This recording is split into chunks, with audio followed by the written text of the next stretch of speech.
Hello my sweet caramel, कैसे हैं आप। जैसा कि हमने द माफिया किंग के लास्ट पार्ट में देखा था, जंकुक ते को डिनर के लिए बाहर लेके जाते हैं और वो कार में अपने हैंड को ते की थाइस पे ले जाके वहाँ मसाज करने लगते हैं। सो फ्रेंड, अब हम आगे की स्टोरी देखते हैं।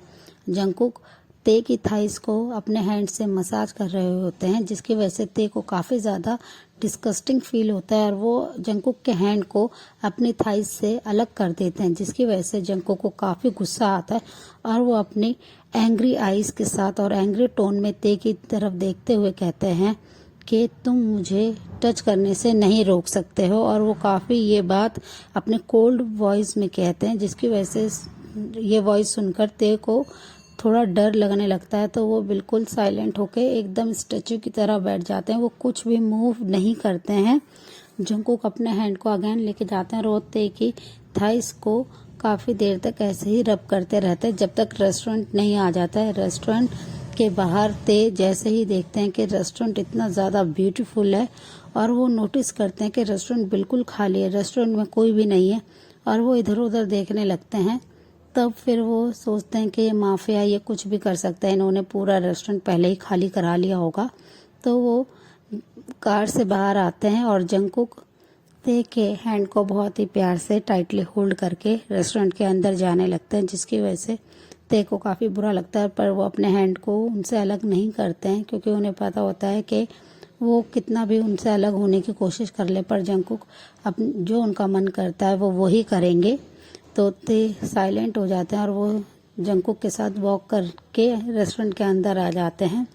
तो वो देखते हैं कि वहाँ पे जो रेस्टोरेंट के मैनेजर है वो उनके सामने आते हैं और उनकी तरफ अपने हेड को नोट करते हैं और उन्हें ग्रीट करते हुए कहते हैं कि किंग, आपका ये टेबल है जो कि एक बहुत ही ब्यूटीफुल प्लेस पे लगा होता है, वो ओपन में लगा होता है, जिसे देखकर ते भी काफ़ी खुश हो रहे होते हैं। वहाँ का व्यू बहुत ही प्यारा होता है। बट ते अपनी कोई भी विदाउट एक्सप्रेशन वो वहाँ पे चले जाते हैं। जंकुक ने उनके हैंड को टाइटली होल्ड कर रखा होता है, तो ते कुछ भी नहीं कहते, वो साइलेंटली जंकुक के साथ चल रहे होते हैं। तो वहाँ पे कोई भी नहीं होता है, जिसे देखकर ते को थोड़ा बुरा सा लगता है कि कोई भी लोग नहीं है, वो पूरे रेस्टोरेंट में अकेले हैं। फिर वो जंकुक के काफ़ी सारे गार्ड्स वहाँ होते हैं जो कि उधर पूरा सिक्योर कर रहे होते हैं उन लोगों को। थोड़ी देर में ही मैनेजर आके उन्हें उनके टेबल पे कंफर्टेबली पहुंचा देते हैं और उनके लिए फूड ऑर्डर कर लेने लगते हैं। उनका जो भी ऑर्डर होता है फूड का वो लेने लगते हैं। फिर वो कहते हैं कि किंग, आपको इतने टाइम बाद अपने इस रेस्टोरेंट की कैसे याद आई। तो ये सुनकर ते काफ़ी शॉक्ड होते हैं कि इतना बड़ा रेस्टोरेंट ये जंकुक का है। तो वो कुछ नहीं रिएक्ट करते हैं, तो कहते हैं कि बस मैं अपने क्वीन को इधर डिनर के लिए लाया हूँ, क्योंकि वो काफ़ी टाइम से घर में बोर हो रहे थे इसलिए, और जो भी बेस्ट डिशेज़ हो वो क्वीन के लिए लेके आओ। ये कहकर वो मैनेजर को वहाँ से जाने का इशारा कर देते हैं। मैनेजर उन्हें ग्रेड करके वहाँ से चला जाता है और जंकुक कंटिन्यूसली ते की तरफ देख रहे होते हैं। तो ते उनकी तरफ बिल्कुल भी ध्यान नहीं देते हैं, वो बस अपने हेड को नीचे कर रहे होते हैं और जंकुक कंटिन्यूसली उनसे बात कर रहे होते हैं। पर ते उनकी किसी भी बात पे कोई भी ध्यान नहीं देते, कोई भी रिएक्ट नहीं कर रहे होते वो उनकी किसी भी बात पे, जिस वजह से जंकुक को काफ़ी बुरा लगने लगता है कि वो उनकी किसी बात पे रिएक्ट नहीं कर रहे हैं और वो उन्हें ऐसे इग्नोर क्यों कर रहे हैं, जिसकी वजह से जंकुक को काफ़ी गुस्सा आता है और वो अपनी गुस्से भरी आइज़ में ते की तरफ देखते हैं और उन्हें बहुत ही अपनी कोल्ड वॉइस में कहते हैं कि तुम मेरी बातों का आंसर दो और तुम यहाँ पे एक स्टैचू की तरह नहीं बैठ सकते, तुम्हें मेरी हर बात पे अपना आंसर देना होगा। तो जंकुक की ये बात सुनकर ते कुछ भी रिएक्ट नहीं करते और वो उन्हें इग्नोर करते हैं। तो जंकुक तुरंत ही कहते हैं कि अगर तुमने मेरी बातों पे रिएक्ट नहीं किया तो मैं तुम्हारे ग्रैंड पेरेंट्स को मार दूंगा, जिसे सुनकर ते काफ़ी ज़्यादा डर जाते हैं और वो जंकुक को कहते हैं, ठीक है किंग, मैं आपकी सारी बातों का आंसर करूँगा, बट आप मेरे प्लीज़ ग्रैंड पेरेंट्स को छोड़ दो, उन्हें कुछ भी मत करो, मैं आपके पास पूरी लाइफ कैप्चर होकर रहने को तैयार हूँ।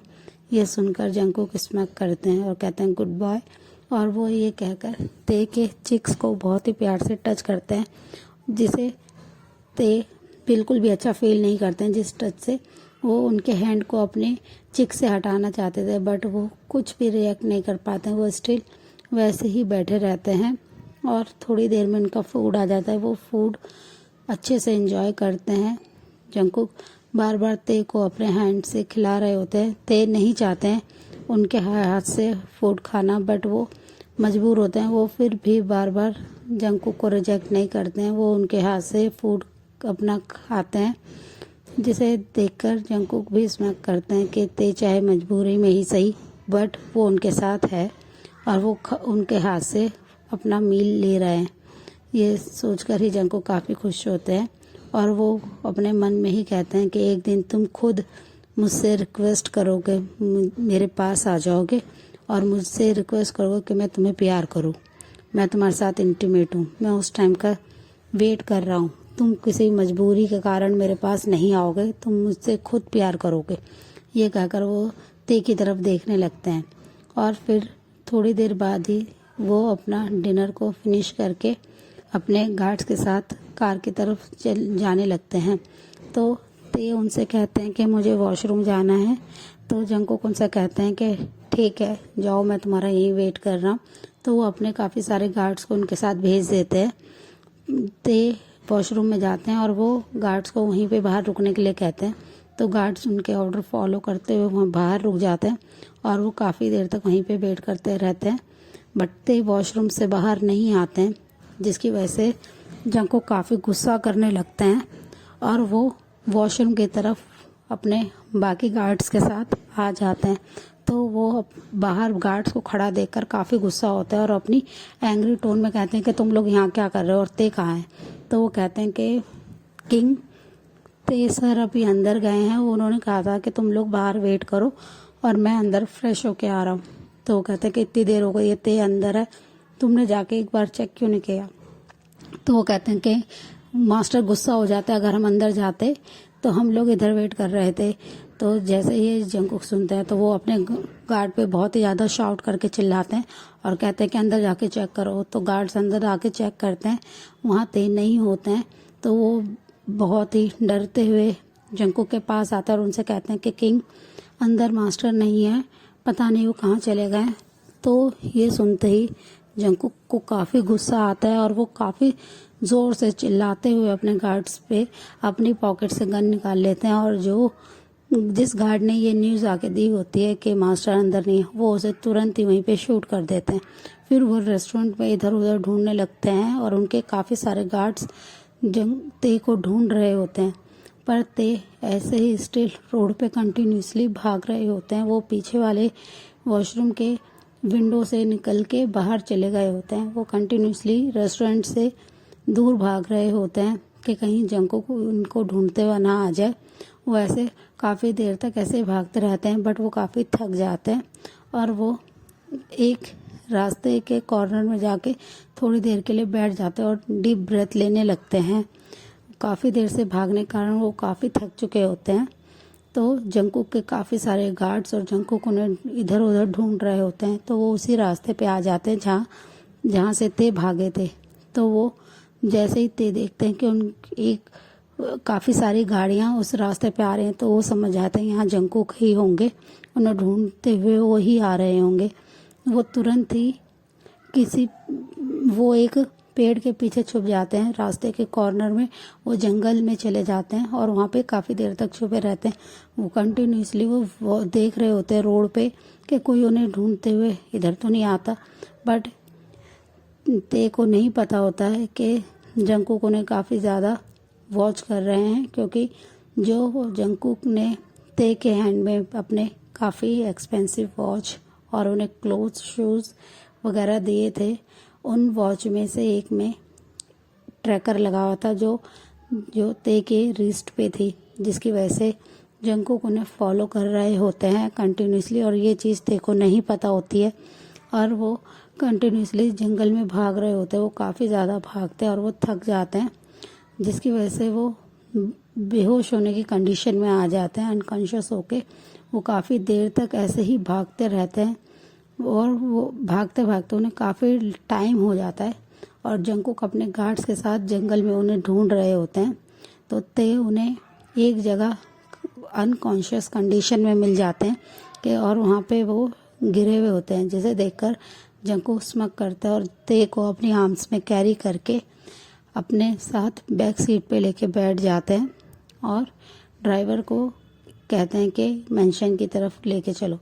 तो ते ऐसे ही थके हुए होते हैं, वो अपने आईज भी ओपन नहीं कर पा रहे होते हैं, उनके क्लोथ्स भी जगह जगह से फट गए होते हैं भागने की वजह से और काफ़ी डर्टी हो गए होते हैं, जिसको देख के जंकुक को काफ़ी गुस्सा आता है कि तेने अपने ऐसे कंडीशन क्यों कर ली है। इतना ज़्यादा उनकी बॉडी पे मार्क भी आ गए हैं भागने की वजह से, जो जगह जगह से कट लग गए हैं और वो ये देखकर काफ़ी ज़्यादा गुस्सा हो रहे होते हैं कि तुम बस मेंशन से चलो, फिर मैं तुम्हें अच्छी तरह से पनिश करूँगा। वो ये काफ़ी गुस्से में विस्पर करके ते के कान के पास कह रहे होते और ते अनकॉन्शियस होते हैं और वो काफ़ी थके हुए, उनके फेस से ही उनका थकावट दिख रही होती है, जिसकी वजह से जंकुक को काफ़ी गुस्सा आता है। थोड़ी देर बाद वो लोग मेंशन पहुंच जाते हैं 45 मिनट्स की राइड्स के बाद। तो वो मेंशन के अंदर ते को अपने आर्म्स में जंकुक कैरी करके लाते हैं और उन्हें बेडरूम में ले आते हैं और उन्हें बहुत ही प्यार से वहाँ पे सुला देते हैं और खुद ही उनके बॉडी को क्लीन करने लगते हैं। उनके सारे वो फटे हुए क्लोथ्स को रिमूव कर देते हैं उनकी बॉडी से और उन्हें एक लूज सी टी शर्ट और स्वीट पैंट पहना के बेड पे ही सुला देते हैं और वो स्मग करके कहते हैं कि तुमने आज जो भागने की कोशिश करी है बेबी बॉय, इसके लिए तुम्हें पनिशमेंट ज़रूर मिलेगी। मैं तुम्हें इस चीज़ के लिए माफ़ नहीं करूँगा, तुमने बहुत बड़ी मिस्टेक की अपनी लाइफ की। ये कहकर जंकुक उनकी तरफ देखने लगते हैं। ते एक बहुत ही इनोसेंट बेबी की तरह सोए हुए होते हैं और वो ऐसे ही काफ़ी देर तक रेस्ट कर रहे होते हैं। ते की पहले से ही कंडीशन काफ़ी ख़राब हुई हुई होती है, तो जंकुक उन्हें कुछ नहीं कहते हैं और वो उस रूम से गुस्से में बाहर चले जाते हैं और अपने मेन गार्ड्स को कहकर अपने मेंशन की सिक्योरिटी और भी टाइट कर देते हैं और वो ते को रूम में लॉक कर देते हैं और वो अपने राइट हैंड शुगा के पास कॉल करके कहते हैं कि शुगा, मेरे मेंशन की सिक्योरिटी और भी ज़्यादा टाइट कर दो और तुमने अपने उस ते के उस शॉर्टी फ्रेंड को मारा कि नहीं। जिसे सुनकर शुगा थोड़े देर के लिए काम हो जाते हैं और वो कहते हैं कि जी किंग, मैं उन्हें बहुत ही जल्दी मार दूंगा। तो ये सुनकर जंकुक काफ़ी गुस्सा करते हैं और कहते हैं कि तुमने अभी तक उसे क्यों नहीं मारा है, तुम उसे जान से जल्द मारो, मैं नहीं चाहता कि वो जिंदा रहे। उसने मेरे ते को टच किया है, उसने मेरे ते को हक किया था, मैं उस हर इंसान को मार दूंगा जो मेरे ते के करीब आएगा और उसे टच करेगा। ये कहकर वो गुस्से में अपने फ़ोन को कट कर देते हैं।